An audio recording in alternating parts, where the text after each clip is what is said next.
बिस्मिल्लाहिर्रहमानिर्रहीम अस्सलामुअलैकुम। Welcome to my channel food and herb. उम्मीद करती हूँ अल्लाह पाक के फजल करम से आप सब खैरियत से होंगे। दुआ है कि अल्लाह पाक हम सब पे अपना ख़ास फजल करम बनाए रखे, आमीन सुम्मा आमीन। आज मैं आपके साथ कड़ी पकौड़ा की बहुत ही मज़ेदार और फरमाइशी डिश शेयर करने जा रही हूँ। तो शुरू करते हैं अपनी रेसिपी को। मैंने 2 लीटर गाढ़ी लस्सी ली है कड़ी के लिए, एक दरमियाने साइज़ की चॉप प्याज है, 1 टेबल स्पून लहसुन का पेस्ट है और 1 दरमियाने साइज़ का टमाटर है। कढ़ाई को मैंने चूल्हे पर चढ़ा दिया है, ओवन पर चढ़ा दिया है और उसमें आधा कप मैंने तेल शामिल कर लिया है। अब मैं चॉप्ड किया हुआ जो प्याज है 1 अदद वो मैंने इसमें शामिल कर दिया है और उसको अब मैं अच्छी तरह से फ्राई करूँगी। प्याज को हमने बिल्कुल डार्क ब्राउन नहीं करना, हल्का सा गोल्डन सा कलर इसको देना है, क्योंकि कड़ी का जो मसाला होता है वो बिल्कुल लाइट होता है, उसमें तेज़ कलर नहीं देते प्याज को, हल्का सा गोल्डन ब्राउन सा कलर देते हैं, बल्कि इतना से कि इसका हल्का सा क्रंच आ जाए। प्याज अच्छा सा फ्राई हो जाता है तो इसको थोड़ा सा इसका जब कलर चेंज हो जाता है तो फिर इसमें मैं शामिल करूँगी लहसुन। इसमें मैंने अदरक का बिल्कुल इस्तेमाल नहीं किया। लहसुन एक पेस्ट यानी कि 1 टेबल स्पून के करीब मैंने इसका पेस्ट इसमें शामिल कर दिया है। अदरक का इस्तेमाल कड़ी में नहीं करते क्योंकि उससे उसका कड़वापन जो है जायके का हो जाता है। तो लहसुन को मैं 1 से 1.5 मिनट तक अच्छी तरह से भून लूँगी। लहसुन जब अच्छी तरह भून जाए तो इसमें मैं शामिल करूँगी टमाटर। 1 अदद दरमियाने साइज़ का जो मैंने लिया था वो मैंने शामिल कर दिया है चॉप करके, और इसको अब हल्का सा फ्राई करूँगी ताकि ये नरम हो जाए। जो ही ये नरम होता है तो मैं इसमें थोड़ा सा पानी शामिल कर दूँगी, क्योंकि प्याज को हमने ज़्यादा कलर बिल्कुल भी नहीं देना, तो मैं इसमें पानी शामिल कर दूँगी। कुछ लोग जो हैं वो कड़ी में टमाटर का इस्तेमाल नहीं करते, लेकिन आप टमाटर का इस्तेमाल करके देखिए, इससे बहुत ही अच्छा फ्लेवर आ जाता है और बिल्कुल ही अलहदा सा टेस्ट हो जाता है कड़ी का। अब मैं इसमें शामिल कर रही हूँ हल्दी 1 टेबल स्पून के करीब, नमक 1 टेबल स्पून के करीब इसमें जाएगा और लाल मिर्च पाउडर भी 1 टेबल स्पून के करीब मैं इसमें शामिल कर रही हूँ।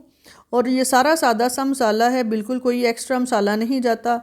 हल्का सा हिलाएंगे इसको, थोड़ा सा मिक्स करके ऑयल में इसको मिक्स करेंगे और साथ ही पानी शामिल कर देंगे ताकि मसाले जो हैं नीचे लगे नहीं, जले नहीं और ये अच्छी तरह से पक जाएं। अब मैंने ब्लेंडर जग लिया है और इसमें मैं लस्सी शामिल करूँगी 2 गिलास के करीब, और साथ ही मैं इसमें शामिल करूँगी बेसन। बेसन यहाँ पे मैंने 6 टेबल स्पून के करीब लिया है। इस तरह के जो टेबल स्पून भर के मैं दिखा रही हूँ इसके मुताबिक ही 6 टेबल स्पून में बेसन इसमें शामिल कर दूँगी ताकि इसको इसमें ब्लेंड कर सकूँ। बेसन को मैंने शामिल कर दिया है जग में, और इसके अलावा मैं थोड़ी सी लस्सी और मज़ीद डालूँगी और इसको अच्छी तरीके से ब्लेंड कर लूँगी। तकरीबन 1 आध मिनट इसको ब्लेंडर को चला के, ब्लेंडर में मैंने इसलिए लस्सी और जो है बेसन को शामिल किया है ताकि इसकी जो गुठलियाँ हैं वो ना बने और इसके लम्स ना बने और अच्छी तरह से ये पेस्ट हो जाए। ब्लेंड मैंने कर लिया है बेसन को लस्सी में, और ये मैं आपको दिखा रही हूँ चम्मच की मदद से। ये देखें कितना अच्छा सा इसका जो टेक्सचर बन चुका है, बिल्कुल भी कोई गुठली या कोई लम्प इसमें शामिल नहीं है। इसको अब हम शामिल करेंगे अपना जो मसाला तैयार किया हुआ था उसमें, कड़ी वाले मसाले में। लस्सी को शामिल कर दिया है बेसन वाले मिक्सचर के साथ, और इसको अच्छी तरह से हिला लेंगे, मिक्स कर लेंगे चम्मच चला के ताकि ये कहीं लगे ना, और साथ ही बाकी की जो लस्सी है वो भी मैं इसमें शामिल कर दूँगी। अब इसमें मैं 1 लीटर के करीब पानी शामिल करूँगी और 1 टेबल स्पून मैंने हल्दी इसमें शामिल की है, क्योंकि कड़ी का जो कलर है, ब्राइट जो कलर नज़र आता है, वो सिर्फ हल्दी का ज़रा इसमें ज़्यादा इस्तेमाल किया जाता है। इसकी वजह से कड़ी का कलर बड़ा अच्छा सा हो जाता है। अच्छी तरह से मिक्स कर लेना है हल्दी को इस सारे लस्सी वाले मिक्सचर में। बड़ा अच्छा सा कलर आ गया, उबाल भी आ गया है। मैंने पानी शामिल किया है 1 लीटर के करीब इसमें। पहले मैंने इसमें लस्सी शामिल की थी, जो बाकी की लस्सी हमारे पास बच गई थी वो शामिल की थी। अब मैंने 1 लीटर पानी शामिल कर दिया है। तकरीबन 3 लीटर ये सारा मटेरियल हमारा हो चुका है, और अब हमने इसको पकने देना है और इसके नीचे फ्लेम जो बिल्कुल हमने मीडियम लो कर देना है, ढक के रख देना है। तकरीबन 1.5 घंटा तक इसको पकने देना है। कवर उठा दिया है मैंने और तकरीबन 1.5 घंटा गुजर चुका है और बड़ी अच्छी सी जो कड़ी है वो पक के तैयार हो रही है। कलर बिल्कुल भी इसका डल नहीं है, इतना खूबसूरत गोल्डन येलो सा कलर इसका आया है और अच्छे से बबल्स इसमें आ रहे हैं और ये अच्छी तरह से पक रही है। इसी तरह ही इसको अब हमने पकने देना है। कड़ी इसी तरह पकती रहेगी तकरीबन आधा घंटा और इसको इसी तरह पकने देना है, और हम साथ में जो इसके लिए पकोड़े हमने इस्तेमाल करने हैं उसका मटीरियल भी साथ ही बनाना है। तो इसको पकने देते हैं ऐसे ही और थोड़ी देर के लिए फिर ढक के रख देते हैं और अपना मटीरियल तैयार करते हैं। यहाँ पे मैंने आलू लिए हैं, प्याज है, धनिया पुदीना है और सब्ज़ मिर्चें ली हैं। और ये सारी क्वांटिटी जब मैं शामिल करूँगी इसमें तो आपको साथ ही बताती जाऊँगी। मैंने यहाँ पे आलू का इस्तेमाल किया है। आलू मैंने 2 अदद लिए थे जिनको मैंने धो के छील के और फिंगर स्टाइल चिप्स में काट लिया था। 1 अदद मीडियम साइज़ का प्याज है लच्छे की सूरत में काटा है। 3 अदद सब्ज़ मिर्चें बारीक काट के डाली हैं और 1 कप धनिया पुदीना डाला है। इससे भारीपन बिल्कुल भी पैदा नहीं होता। 1 चम्मच हल्दी का शामिल कर दिया है मैंने इसमें। 1 टीस्पून हल्दी शामिल की है, 1 टीस्पून लाल मिर्च शामिल की है और 1 टेबल स्पून दादड़ मिर्च का इस्तेमाल किया है मैंने इसमें। और 1 टीस्पून ही इसमें मैंने नमक शामिल किया है। ज़ीरा पाउडर साबुत ज़ीरा मैंने इसमें 1 टेबल स्पून शामिल किया है और साबुत धनिया जो है वो भी 1 टेबल स्पून है। उसको मैं हाथों की मदद से मसल कर इसमें शामिल कर दूँगी इसी तरह। और हाफ़ टी स्पून मैंने इसमें गरम मसाला पाउडर शामिल किया है। अब 1 प्याली के करीब जो बेसन है वो मैं इसमें शामिल कर दूँगी। अब इस तमाम मटीरियल को अच्छी तरह मिक्स करेंगे, थोड़ा थोड़ा पानी मिलाते हुए इसको अच्छी तरह से मिक्स करना है। ना ही बहुत गाढ़ा मटीरियल बनाना है ना ही बहुत पतला बनाना है।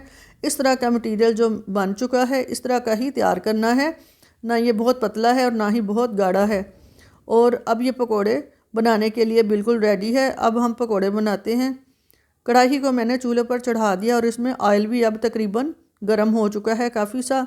और अब हम चम्मच की मदद से इसमें पकोड़े डालते जाएंगे और बनाते जाएंगे। इसी तरह माशाल्लाह से अच्छा सा तेल गर्म हो चुका है, हर पकोड़े फ्राई होना शुरू हो गए हैं। पकोड़ों को अब हमने इसमें फ्राई करना है। तकरीबन कढ़ाई में अच्छी तरह से सारे पकोड़े जो हैं वो हम शामिल कर लेंगे और 10 से 12 मिनट तक पकोड़ों को फ्राई करना है, क्योंकि ताकि अच्छी तरह से ये फ्राई हो जाए। इतना टाइम इनको लग जाता है। अगर हम इसके नीचे आंच तेज़ रखेंगे, आंच बिल्कुल हमने दरमियानी करनी है। तेल जब तक गर्म होता है तब तक तेज़ आंच रखनी है। जो ही पकोड़े शामिल करेंगे तो आंच हमने इसकी बिल्कुल दरमियानी कर देनी है। तेज़ आंच पे ये बाहर से जल जाएंगे और अंदर से कच्चे रहेंगे। तो हमने इनको अंदर तक पकाना है, इसलिए मीडियम फ्लेम हमने कर देना है इसके नीचे, ताकि इनका अच्छा सा कलर भी आ जाए, ये बाहर से भी खूबसूरत लगे और अंदर से भी अच्छी तरह से पक जाएँ। बड़े मज़ेदार सा फ्लेवर आता है। पकोड़े बड़ी अच्छी तरह से फ्राई हो रहे हैं, इन पे अच्छा सा कलर आ रहा है माशाल्लाह से। ये देखें अच्छी तरह से पकोड़े फ्राई हो चुके हैं, अंदर से भी बाहर से भी, और गोल्डन ब्राउन सा इनका कलर आ चुका है। तो मैं इनको अब बाहर निकालूंगी, अलहदा प्लेट में रख दूंगी। थोड़े से ये ठंडे होने, इसको थोड़ा सा ठंडा होने दूंगी और उसके बाद ही हमने इसको कढ़ी में शामिल करना है। पकोड़े फ्राई हो चुके हैं और नेक्स्ट बैच भी मैं इसी तरह ही पकोड़ों का फ्राई करूंगी कढ़ाई में। अब ये पकोड़े भी अच्छी तरह से फ्राई कर रही हूँ। ये पहले वाला बैच मैंने निकाल लिया था, अब ये दूसरा बैच है। और सारे पकोड़े जो हैं मैंने इसी तरह ही फ्राई किए हैं। तकरीबन 10 से 12 मिनट का ही टाइम लगाया है और पकोड़े जो हैं अच्छी तरह से पक गए हैं।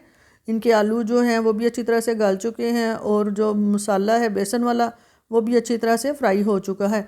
इसी तरह सारे पकोड़े हमने निकाल के प्लेट में रख देने हैं और इनको थोड़ी देर के लिए ठंडा होने देना है। पकोड़े ठंडे हो चुके हैं और अब जो कढ़ी अभी दरमियानी आंच पे पक रही थी, मीडियम लो फ्लेम पे बबल्स आपको नज़र आ रहे हैं, ये पक रही थी। तो इसमें हमने पकोड़े शामिल कर दिए हैं। 1 से 2 मिनट तक पकोड़ों को इस कढ़ी में हमने पकाना है, अच्छी तरह से मिक्स कर देना है और फिर इसको हमने ढक के रख देना है। तकरीबन 2 मिनट के लिए हमने इसको दम पे भी पकाना है और इसके नीचे जो फ्लेम है वो बिल्कुल बंद कर देना है। मैंने 2 मिनट के लिए ढक के रख दिया है और फ्लेम इसका ऑफ़ कर दिया है। अब मैंने पैन लिया है एक तड़का लगाने के लिए। इसमें आधा कप मैंने ऑयल डाला है। ऑयल को अच्छी तरह से गर्म होने देना है और फिर इसमें मैं साबित गोल मिर्च जो है वो शामिल करूँगी तड़का लगाने के लिए। 5 से दाने लिए हैं और 1 टेबल स्पून मैंने इसमें साबुत ज़ीरा का इस्तेमाल किया है। अच्छी तरह से भुन जाएँ मिर्चें भी और ज़ीरा भी। इनको काला नहीं करना, इनको हल्का सा ही हमने फ्राई करना है। थोड़ा सा कलर इसका चेंज हो जाए और इसकी ज़रा खुशबू आने लग जाए तो तड़का जो है बिल्कुल तैयार है। इसको अब हम जो कढ़ी हमने दम पे दी थी उसका ढक्कन उठाएंगे और उसके ऊपर हम ये तड़का जो है तैयार किया हुआ वो डाल देंगे। बड़ा खूबसूरत सा इसका लुक आ रही है, खुशबू आ रही है माशाल्लाह से। अब फाइनली कढ़ी जो है वो तैयार हो चुकी है। बड़ी खूबसूरत सी, बड़ी मज़ेदार सी ये डिश तैयार हुई है और अब हम इसको डिश आउट करेंगे। आप भी मेरे इस तरीके से कड़ी बनाइएगा, मुझे यकीन है आपको भी ये बहुत पसंद आएगी। ये कड़ी 6 से 7 घंटे के बाद बिल्कुल भी ऐसी ही रहेगी जैसे कि अभी है, बिल्कुल नहीं जमेगी और ना ही ये पानी छोड़ेगी। रोटी के साथ, नान या चावल के साथ ये मज़ा दुबाला हो जाएगा इसका। आपको मेरी ये वाली वीडियो पसंद आए तो मेरे चैनल को सब्सक्राइब कर दें और मुझे भी दुआओं में याद रखिएगा। इजाज़त दीजिए, अल्लाह हाफिज़।